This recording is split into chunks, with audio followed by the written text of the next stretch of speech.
What's going on, you guys? It's your boy Bill Mahari here, represent Mahari Nation Sports Podcast. Much love to the entire LDBC and the entire basketball community. If you want more basketball content, tune in to Basketball Conversations every Saturday night at 9 p.m. Central Time. Is where we discuss basketball-related topics, news, debates, everything else in the world of basketball. I will have my historical perspective videos starting up this Monday morning at 9 a.m. Central Time, and it'll be on Mondays, Wednesdays, and Friday mornings at 9 a.m. Central Time. So note that those time of those changes. Okay. So I wanted to talk about the whole Kyrie Irving situation, and you know I had a chance to listen in to what Two Raw for TV had to say on his Patreon. And make sure to subscribe to the Patreon. It's only about $1 a month. It's really worth your while to listen to his videos. But I'm gonna say this: Kyrie Irving right now, man, he's turning into the Kanye West of NBA basketball. This guy, he's really the things that he does, the decisions that he makes, just leaves you, scratching your head. And what I'm talking about is that last night, he just didn't want to play against the Philadelphia 76ers. He just didn't explain why he didn't want to play. And then it's not like they didn't need him because eventually, the Brooklyn Nets, blew out the Philadelphia 76ers. So it was an easy victory. So it didn't matter in the outcome of the victory. But as of right now, the Brooklyn Nets, they're going to be out. They're going to be without Kevin Durant for at least about 4 games because of COVID-19 protocol. They're 5-4 right now. They're seventh in the Eastern Conference. So they need Kyrie Irving to pretty much ride the horse and steer the ship right now until Kevin Durant comes back. But this has nothing to do with basketball. This is more about Kevin Durant. I mean, I'm sorry, Kyrie Irving directly. You know, I feel like like this. Okay, I have been one of the main people that have defended Kyrie Irving. Numerous times. From certain people in the media that have an agenda. It's like anytime you go against the LeBron James agenda and the mass media, you get called as a hater. You get eviscerated, calling like you don't know nothing about basketball. Those kind of dumb excuses that a lot of these people in the media will say, or typically the trolls around social media will typically say. And remember, when the league basically was shut down for about at least about a good 3 to 4, for about 4 to 6 weeks. All right. Remember, Kyrie Irving basically stood up as the vice president of the Players Association to voice a lot of the players' concerns of playing through a pandemic. And I even said it myself. I said that the league should have shut down, entirely and just erased the entire season. Well, unfortunately, that wasn't the case. But Kyrie Irving took a lot of heat for pretty much standing up for voicing the concerns of the players, and more importantly, he was voicing the idea about pitching and their own league would basically with more of black investors to try to endorse the league, and he took a lot of heat for that. And I had no problem doing what he did because I think he shows a lot more about his bit about his character and willing to go outside of the establishment, to get something done. So I deleted him on that. But there's certainly a lot of things about Kyrie that I just can't defend on. Sometimes he says irrational things that just leave you scratching your head. The flat Earth thing. About the whole LeBron James thing. What I'm saying. Playing that stigma of being LeBron James' co-star or co-sidekick. Because remember, before LeBron James, came back to Cleveland, Kyrie Irving was putting up monster numbers in his early years in his career with Cleveland. Now you could say that he didn't have the horses, to really show what pretty much lead the team and do what he was capable of doing. But besides the point, he was still averaging pretty much this pretty much averaging 18 to 22 points per game before LeBron came back in 2015. But certainly a lot of things have pretty much have came out about Kyrie. He didn't really explain about why he left. He didn't want to play last night, and as according to reports today that it had a lot to do with about the response to the DC riots that took place in on Capitol Hill on Tuesday.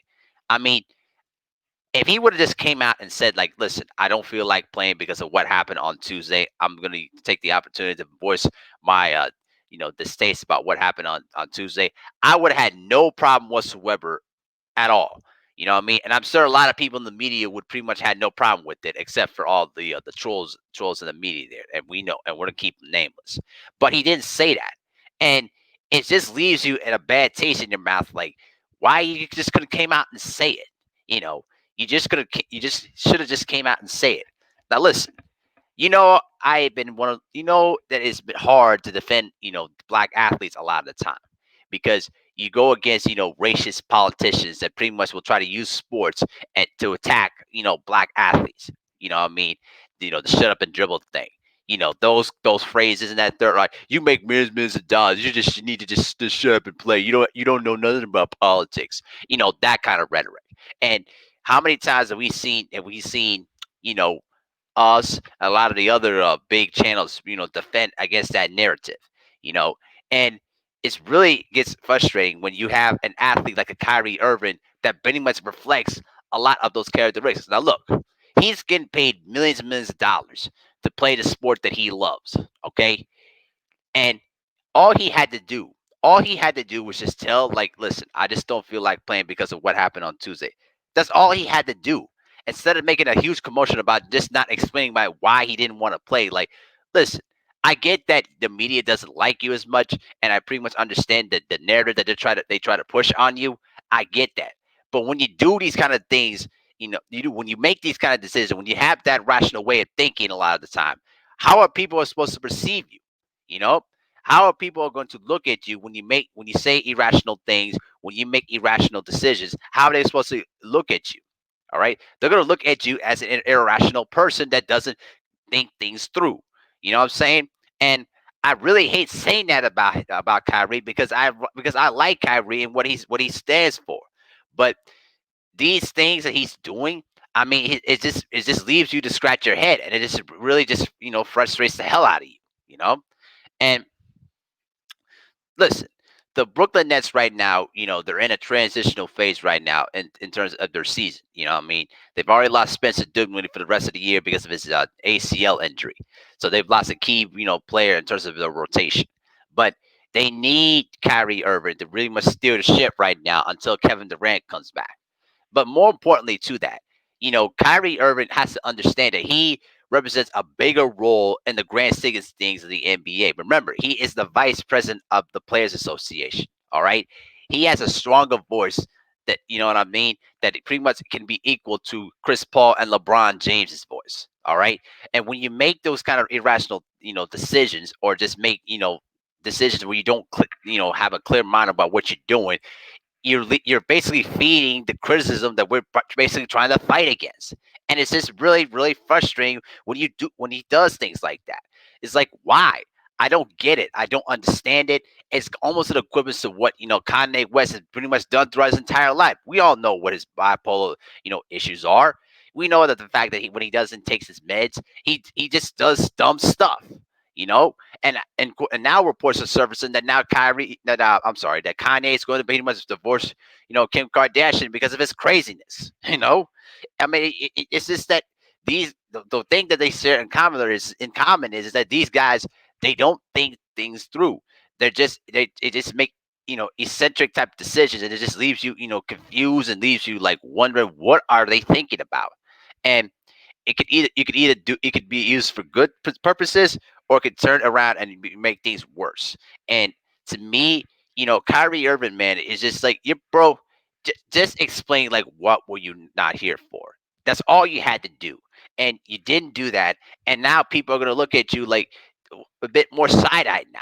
Now, if the Brooklyn Nets, does not get off to that elite start that they're supposed to have with all that talent around, and if there are reports starting to come out about issues between Kyrie and KD, I'm telling you right now, the finger is going to be pointed at Kyrie. It's not going to be pointed at Kevin Durant. Trust me, what I tell you.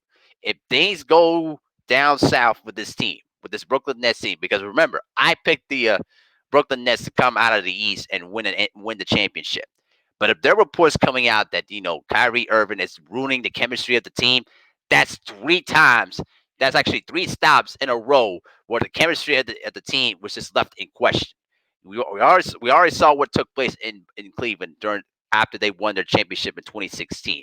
All right, we already saw what took place in Boston. Right now, rightfully or wrongfully, however you want to take it, but that's three teams in a row. At some point, executives, coaches, and certainly certain players, they're gonna look at those of those stops that you made in those specific teams, and they're gonna look at you like, can we really chance of having Kyrie Irving on our team? Yes, he's that talented and he has championship level experience. He's one of the best pure point guards in the game. But are we really to take a chance on a guy that is very much unpredictable in his decision making and the things he says outside of basketball? Those are the things that a lot of executives and a lot of the coaches are going to be thinking about as he gets older into his 30s. All right, the same thing happened with Allen Iverson. All right, as unfair as people want to put it, and I agree with that sentiment.